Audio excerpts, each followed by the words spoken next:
For all the latest on the SaWGuy podcast, be sure to subscribe and don't forget that bell icon.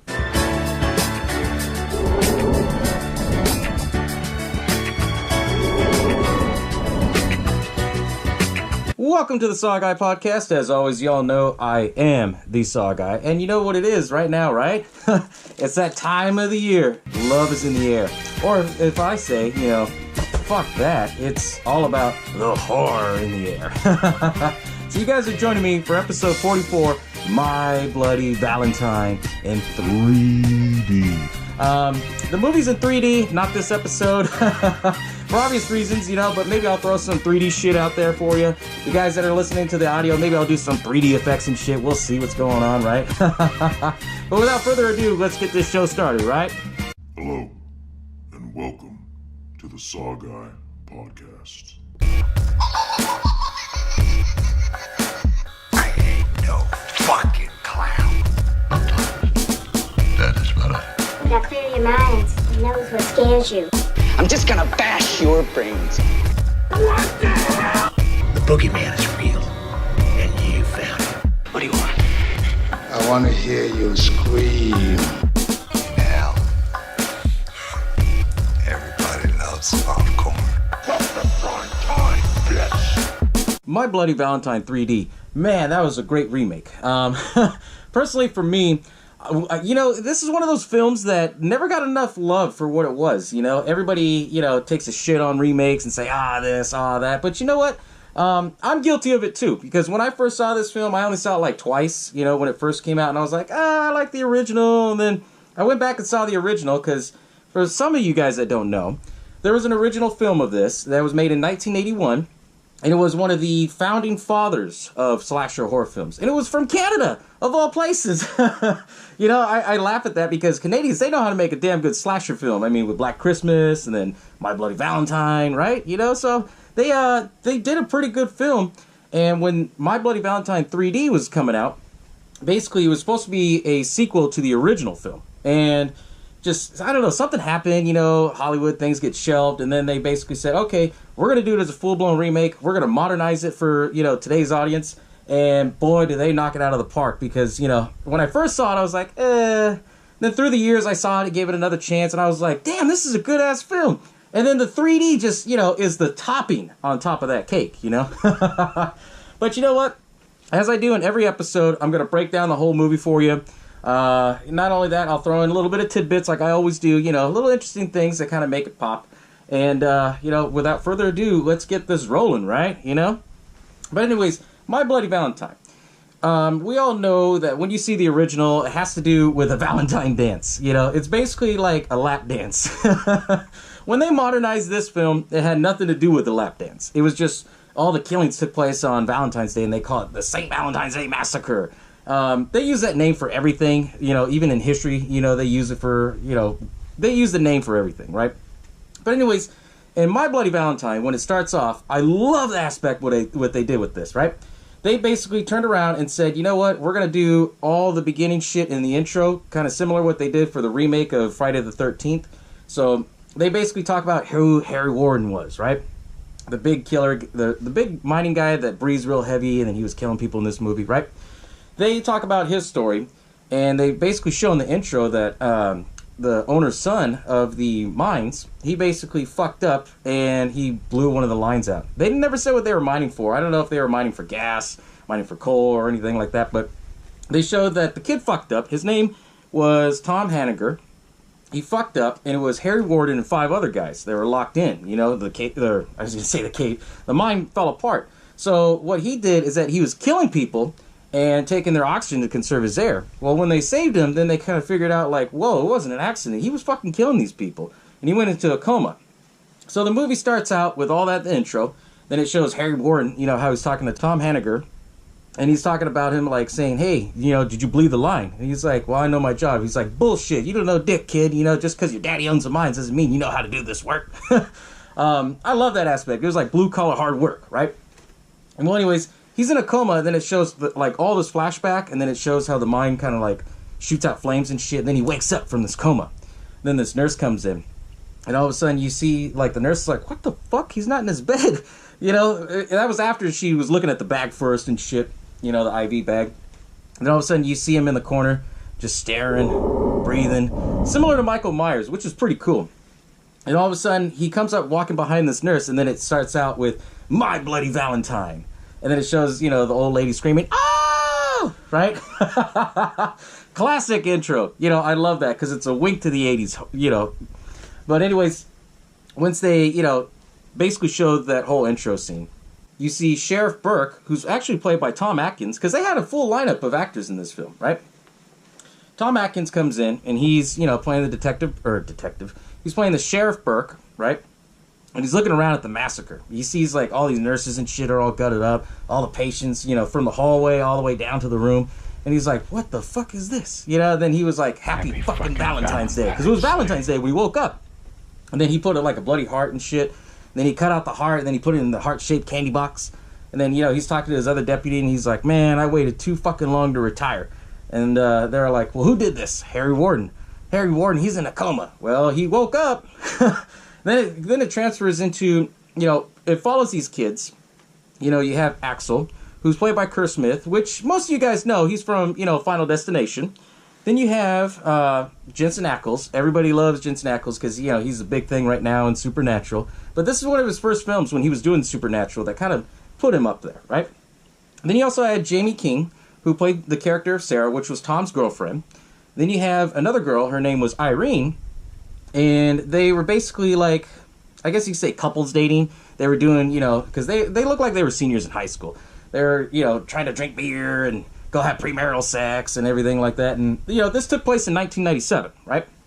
So Axel and Irene, they're waiting for, you know, Tom and Sarah to show up. And then they're just talking shit like, she needs to leave him. Well, don't you know, that's the love of her life. They get there.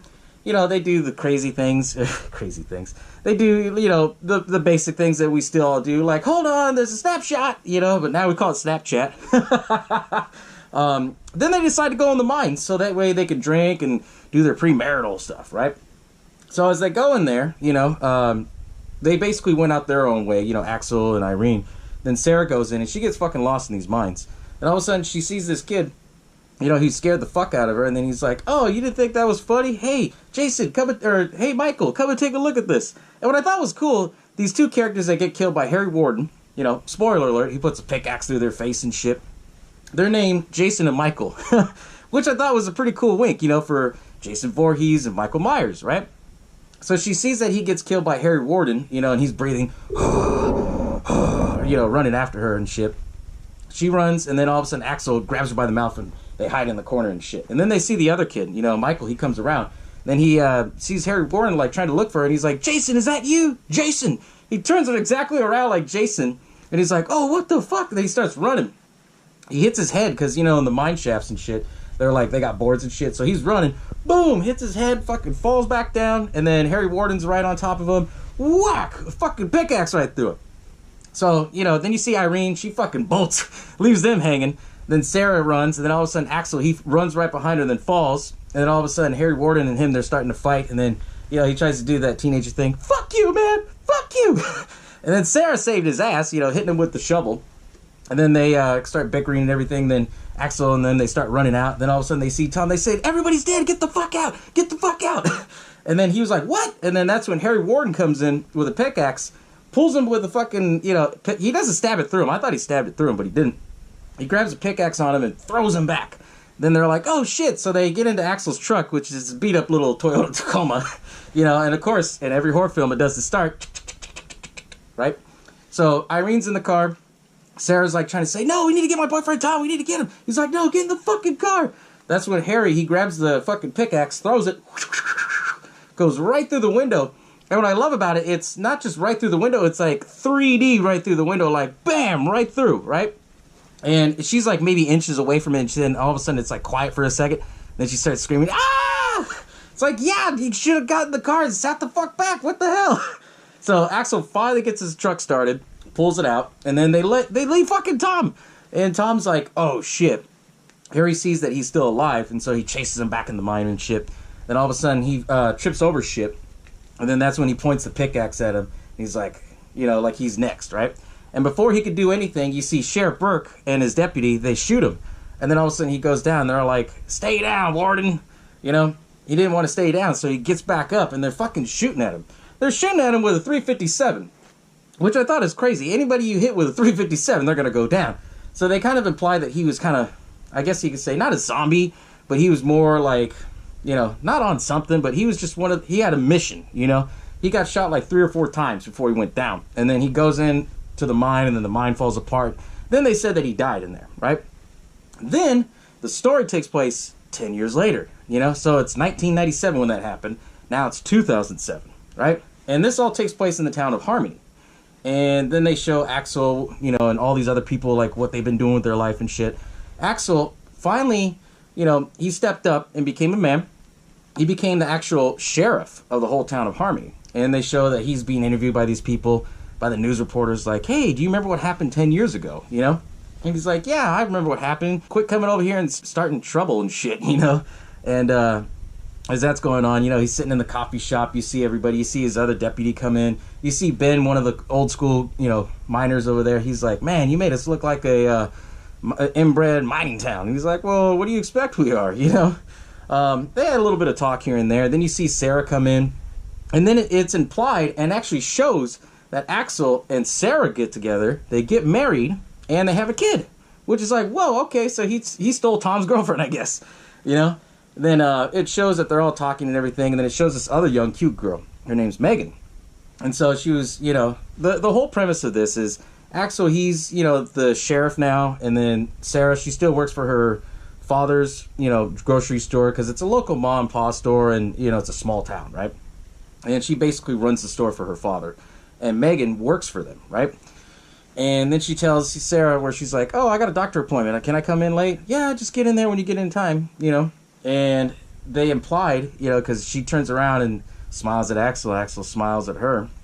She leaves, and everybody else leaves. And this is what's fucked up in the film, right? It shows that there's this old house near the mine, which is Axel's father's old house, right? So he goes over there, and then it shows him and Megan are fucking. I was like, whoa, what the hell? Like, you got a good wife, you got a kid, and you're fucking this young girl, like, what? And it builds up this anticipation, like, it already gets you hooked like this motherfucker, right? And he's trying to call it off, like, yeah, I didn't get you anything for Valentines, and, and she's like, don't worry, it's because you already gave me a gift. He's like, what the hell are you talking about? I'm pregnant. Like, whoa, hold on. This changes the ball game on everything, right? As that's going on, then you see Tom. He finally returns into town, because after everything happened, Tom, he had left, and he basically just didn't come back at all. His father had owned the mine, and when his father died, he didn't even go to his funeral. So everyone's like fucking shocked that Tom came back, because it shows that he drives to the mine, and then he goes and talks to Ben. Ben was one of the old school workers who was his dad's best friend. And he basically, kept those mines going. And those mines are basically like, that's what keeps the whole town running, because everybody all works in the mine. It's a small town thing, right? So he goes and talks to him, and he says, yeah, I'm selling the mine. And he's like, what the fuck for? That's the bloodline of this town. What the hell? And he's like, well, my father wouldn't give a shit. He's like, oh, so you want to make peace with your daddy? Okay. And so he gives him the box with, like, his remains and stuff. And he goes, you can make peace with him since you didn't go see it. And he goes, Tom and him, they bickered. And he's like, well, I'm selling it, and I'll be out of here in town by tomorrow. Takes the thing, and then walks out. Then he goes and stays at this hotel. And what I thought was interesting, they called it Thunderbird Motel, right?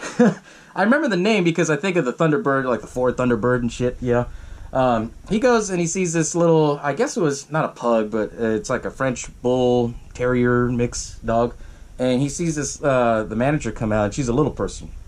And she comes out and she's over there telling the dog, you little shit, why do you always run away from mama? And then, he kind of fucks with her. He's like, hey, I'll trade you the dog for a room.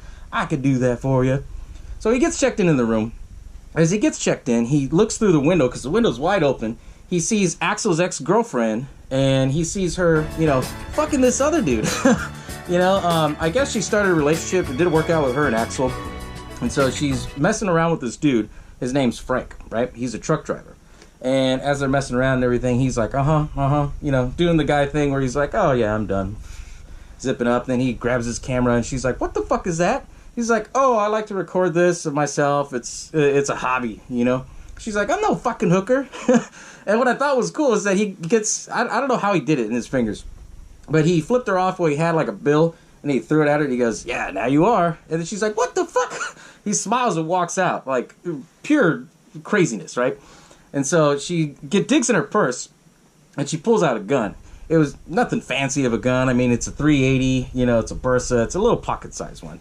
So what's crazy is that she goes out of this hotel butt-ass naked, and she's telling him, Frank, you motherfucker, give me the tape. And he's like, dude, what the hell? Like, put some clothes on before some kid sees you. She goes, I don't give a fuck. Where's those tapes? And he basically told her, I don't want you anymore, and I'm done with you, you know?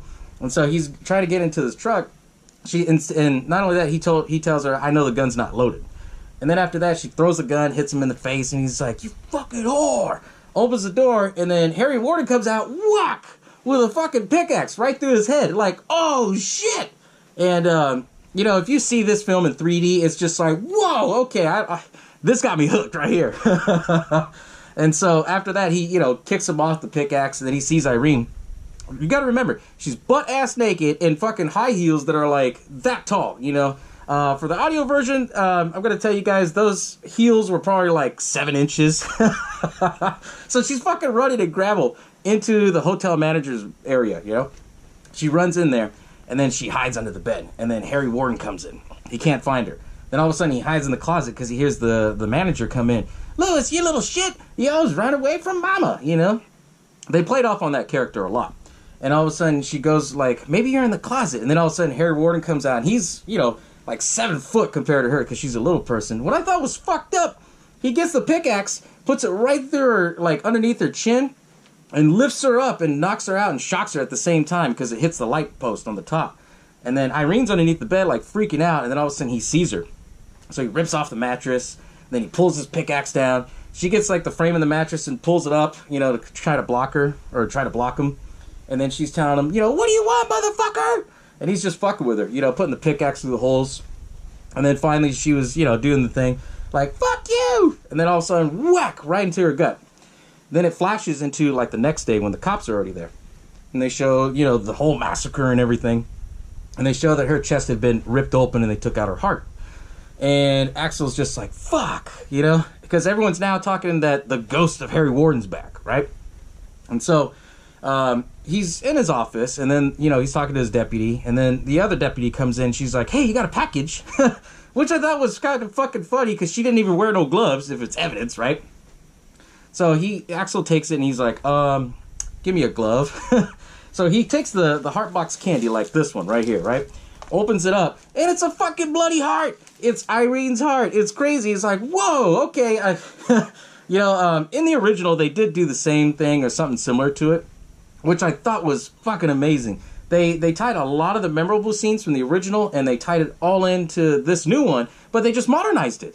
And they modernized it for us people that really love horror, that love the gore, that love the intensity of this shit, right? And so after all that, then you see Tom, he goes into the store where Sarah's working, and he's trying to, not spit game, I guess, but like try to say, man, you're prettier than when I last remember you. And then, you know, he's trying to tell her, like, oh, I guess it's not Sarah Mercer anymore. And she's like, no, it's Palmer. I'm married to Axel, and we have a kid, you know? And then he's like, all right, well, I guess I'll see you later. He walks away. You know, and then little by little, everybody, you don't know who the killer is, because now they're trying to play off, is Harry Warden back from the grave, or could it be this person? Could it be that person? And it's interesting how they bring it up, you know? And right after all that, then they just started, you know, then you see that they go to the bar, and then you see Burke over there, you know, he's retired now, you know, and he's basically talking about Harry Warden. He goes, that motherfucker's dead. I shot him dead myself, you know? And then Tom comes in, and then everybody's pissed off at Tom because they all heard the rumor that he's going to sell the mine, and these are all mine workers, right? So they get all pissed off. They have a scuffle and everything. Burke saves him, and then he tells him, hey, I saved your ass twice now, kid. Don't worry, I got to save it again. You need to get the fuck out of here, you know? At this point, this is where, you know, everybody's all trying to figure out what's going on. Then Axel finds out that, you know, Tom was on the scene. You know, he sees through the camera that Frank had that in the corner you see Tom was there, like, watching them have sex and shit, right? And he's telling Sarah, hey, I know that's the love of your life. She's like, no, it's not. He found the photo that they took in the beginning, you know? And he's like, then why was this left out? You know, so he plays off the aspect that he's jealous, which I kind of love the aspect of this film, how it kind of does that. Then afterwards, it shows that Tom, he goes and talks to Sarah again, but this time before the store opens. And then he tells her, like, hey, I had to leave. I couldn't face my fears. And then she was all pissed off, telling him, well, we all had to face it. Like, you ran away, didn't even show up for your dad's funeral. And he goes, well, yeah, but now I'm not going to sell the mine. And then he goes and tries to talk to Ben. And he goes to the mines, you know, during the day when everyone's working. They're all like, well, you can't go down there. And he's like, well, I've been doing this shit my whole life. My daddy runs it. So they let him go in. And they said, okay, well, you have to go down to the mines to go talk to Ben, right? And the guy who was driving him down there, his name's Red. He was the guy who took a swing at him in the bar. And when he goes down there, you know, they're just like very tense, you know, and he fucks with him like, hey, how's the hand? You know, and it was kind of crazy how they did all that shit and how they played off on it. Then they get down there and they said, okay, wait right here, kid. And then Red gets up on the phone and he's like, hey, I'm here. Send Ben's ass down. No, what the fuck are you doing? So he's having that conversation. Then it shows that Tom goes into this cage where he remembers seeing Harry Warden from the beginning. Then all of a sudden he gets, you know, knocked out and pushed in there. And then they slam shut on the door, and then it bends the lock, so that way he can't break out, right? And all of a sudden he sees Harry Warden, and he's like, what the fuck? And then Harry Warden goes up to Red, and then he's like, the fuck you want? Whack! Puts a pickaxe through his arm, pulls it out. They're having a scuffle, and then he's trying to throw the pickaxe right on him, and then Harry Warden kicks it right back to his face, right through him. And then that's when everyone comes down there like, fuck, there's a struggle. Something's going on. And then they get all pissed off that Tom had killed him. And then they said, you know, what the fuck? Why didn't you do anything? And he's like, I couldn't. I was locked in the cage. Then they show that they go to the hospital. And you see Sarah there. And then she sees that Tom's there. And he's talking to Ben and everything. And then that's when he was like, well, I didn't kill Red. It wasn't me. Harry fucking Warden was down there. And then Axel comes out from the curtain on the corner. He's like, well, that's kind of odd. You know, and then now that you're not trying to sell the mine, there must be something here that you're trying to stay for. He goes, are you trying to stay for my wife, Sarah? The one that lives in my house, has my child, the one who I sleep in the same bed and have sex with? And, you know, they're kind of arguing, bickering. And then he goes, well, I know Harry Warden was down there because I saw him. He goes, well, that's a bunch of bullshit. And then he's telling Ben, you want to tell him or I'll tell him? You know? Ben's like, the fuck you talking about? He's like, Harry Warden's been dead, you see? Because he escaped from the back old escape hatch, and they basically gunned him down, and then they buried him, and they never announced it. And he said, yeah, so this town was built up on a secret from those miners here, you know? And he's like, what?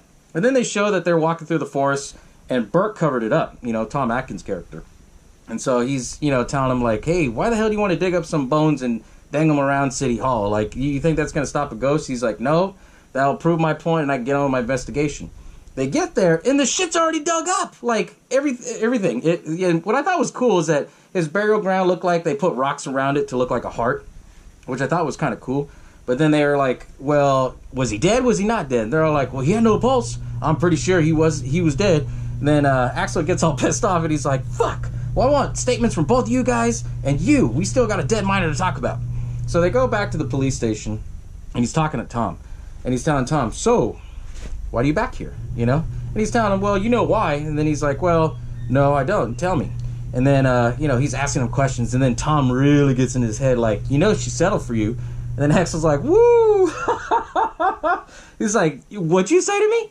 You know, he gets all pissed. And then he's like, she settled for... And then whack! You know, he gets fucking punched in the face.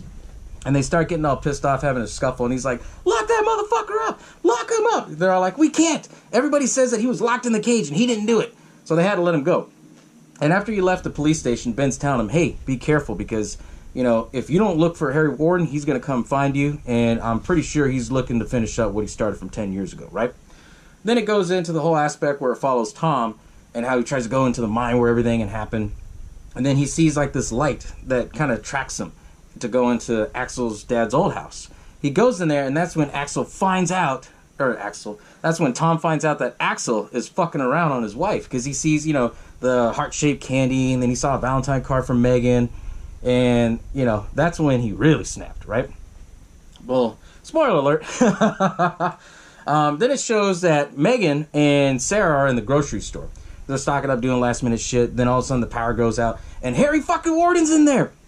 So he's chasing the girls around, and then all of a sudden, you know, they get locked in the back room. They try to lock it, and then the fucking gate on the window was locked, and so they found the keys, they unlocked it, and then as Megan was climbing out, all of a sudden, everything stopped at the door. Harry Warden came around, pulled her back, Sarah's flipping the fuck out, hit the alarm, and all of a sudden, you know, Axel's banging on the window, at the front of the store because she ran out. And then he was like, where is she? Is everything okay? Is everything okay? Yeah.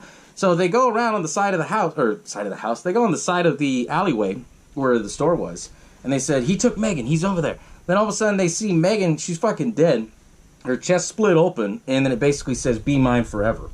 And, you know, that's when the ambulance came and everything, and then that's when Axel was feeling like shit, and then that's when his wife, you know, basically came out. Sarah, she said, well, I'm not blind. I know something was going on. You guys are fucking around. Oh, man, it built up the intensity on this. Like, what? You knew this whole time and you stayed with him? Like, what the fuck? Then it shows later on, it goes back to Axel and Sarah's house. And they have a maid because, you know, they both work a lot, right? So the maid and his son are, you know, the maid's doing the laundry and everything, and then the son's watching TV. All of a sudden, Harry Warden comes in and, you know, takes out the maid and shit, right? At this time, when it's going on, you have one of the deputies outside, you know, and then all of a sudden, Burke, he's knocking on the window, and he's like, hey, I saw him go in there. We need to go in there. You know, and they're bickering on who takes point, like who goes in first and shit. So the deputy goes in, and she sees the little boy, and she tells him his name's Noah. And they said, okay, hide and don't come out until I tell you it's okay. Then all of a sudden they see the dryer shaking. She opens it up, and it's the fucking maid coming out. And as that's going on, Burke's on the side of the house. He sees the miner hat with the light on. He's like, what the fuck? And then as the deputy screams, she says, Burke, get in here! He turns around, whoosh, you know, he gets the pickaxe right through his throat, and he's screaming, ooh, ooh. Then Harry Warden, he's just seeing him like struggle, and all of a sudden he just whoosh, rips his fucking jaw out, whoosh, and then kicks him down the fucking porch. Whoa, it was just, to see that in 3D was just like, holy shit, this is good, right? You know? And so, after it built up all that, then all of a sudden it shows that Tom, he's trying to run and hide and everything like that. And as he's trying to run and hide, you know, the police, obviously at this point, are trying to look for him, you know? And then, later on, Ben, he's like, asleep. Well, not asleep, but he's more like drinking his whiskey and everything. He passes out. He hears a noise, and he has his, you know, double-barrel shotgun, you know, like the hunting shotguns. Goes out the front door, tries to aim at something. He's like, fucking Harry Warden got me pointing my gun over there at Shadows. He goes back to where he was going to sit. Harry Warden comes and knocks him out, right? And then he's like, what the fuck? It's true, you know, because Ben, he's like in his 60s. Then he, you know, tries to hit him with a pickaxe. And he misses, and then all of a sudden, he grabs him by the head and is forcing his head, like, right there at the pickaxe, and it shows the pickaxe, like, super close on the camera. And then he's like, shit! And he kills him. And then they threw his body at the burial site where, you know, Harry Warden was supposedly buried at. So, at this point, number one suspect right now is Tom, because there's no other people that could do it other than Tom or Sarah, and Axel's gonna believe his wife over Tom, right? So, it's building up to this whole climax, right? Then they go, and I guess you could say Tom, he called up Sarah, which they never showed how he got her phone number, but he called her, and he basically said, I need to meet up with you, we need to talk. So she meets up with him, and instead of, you know, checking out of the hospital and waiting for her husband, then her husband goes and picks her up, and then they're all like, oh, she checked out with that nice fellow Tom. And he's like, oh, fuck, so he's trying to call her. And then that's when he tells her everything, because he hears all the news. And he tells Sarah, hey, you need to listen to me. He was gone for 10 years because 7 of those years he was in a mental institution. He was there at our house. He tried to kill our son. And, you know, he basically came out and said, I know I was fucking terrible to you, but please, you could leave me after all this, but just get out of the car. I want to save your life, you know? And that's when Sarah starts to flip out. So she pulls the fucking, you know, steering wheel. They crash and shit. She runs out and goes into, and she calls Axel and she says, hey, I'm in the woods. And he goes, okay, go to my dad's old place. So she goes to the old house. Then that's where she sees the car with Megan and everything. And then she sees the photo of her and Tom. And it's implied that it looks like it's Axel. And then she opens up the cupboard. All these fucking heart boxes come down. And all of a sudden the door opens. Then you see Harry Ward. And then you hear the breathing. And then you know, they have a scuffle. And then she hits him with a fucking frying pan. She runs out of the house and everything. Then she runs down to the mines. She can't open one door. So she said, fuck it. Goes into the mines. And then at this point when she's running through, she's worried that Harry Warden's going to come after her, right? And all of a sudden, Axel comes out. She knocks him down, takes his gun. She goes, what the fuck are you doing? What the fuck are you doing? He's like, what? I just got here. I'm trying to help you. And then Tom comes in, and he goes, hey, Axel, we know you got a problem. We know you got a problem. He goes, fuck you, dude. You know, and they're kind of bickering. And it's at this point, it's kind of like at a duel, you know? She has a gun, and she's pointing at both of them. And she doesn't know who to believe. And then Tom's trying to make it seem like it's Axel, right? Axel's like, the fuck you talking about? And then, you know, finally Axel's just like, you know what? Fuck it, shoot both of us. And Tom's like, what? He wasn't expecting that, you know? And he's like, no, shoot us both. That way you'll know who the killer is, you know? And so as they start bickering, then Tom starts to have like an episode where he's like, Harry Warden's right there. He's right there. You need to shoot him. Turn around. What the hell? Then it shows Harry Warden gets up to his face and then like he disappears.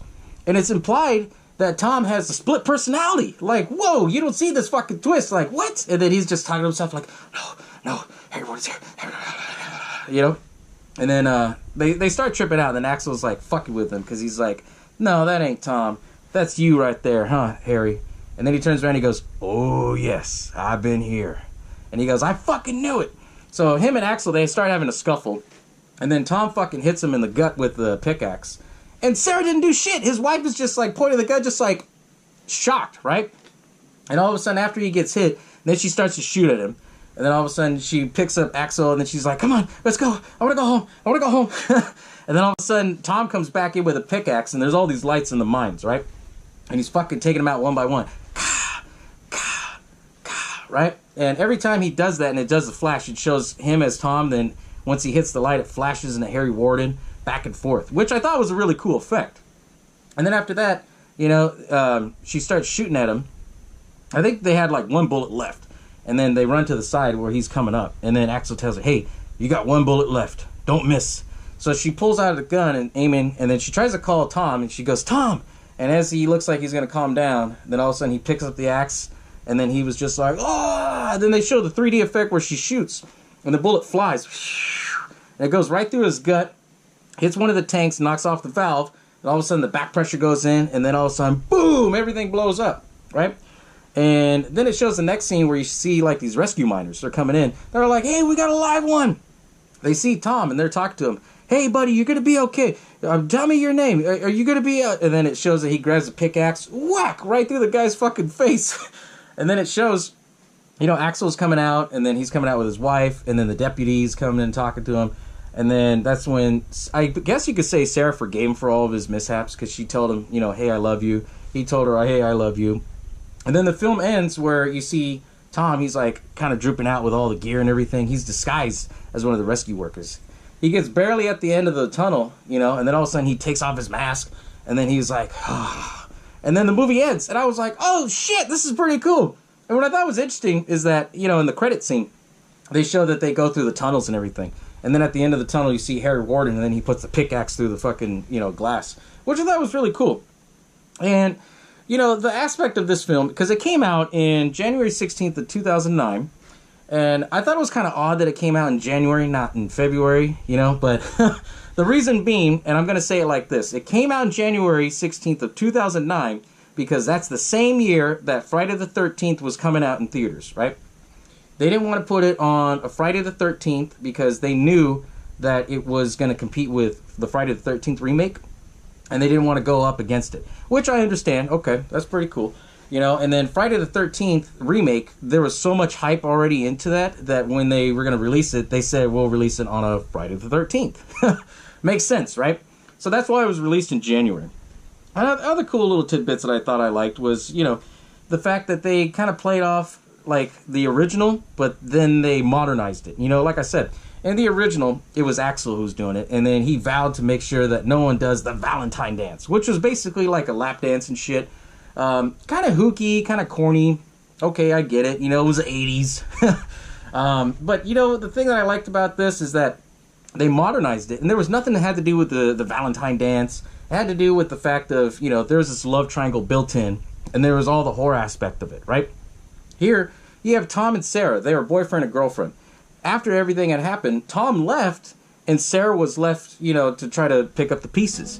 Well, Axel was there. And while Axel was there, obviously they developed a relationship. They got married, and they had a kid and everything.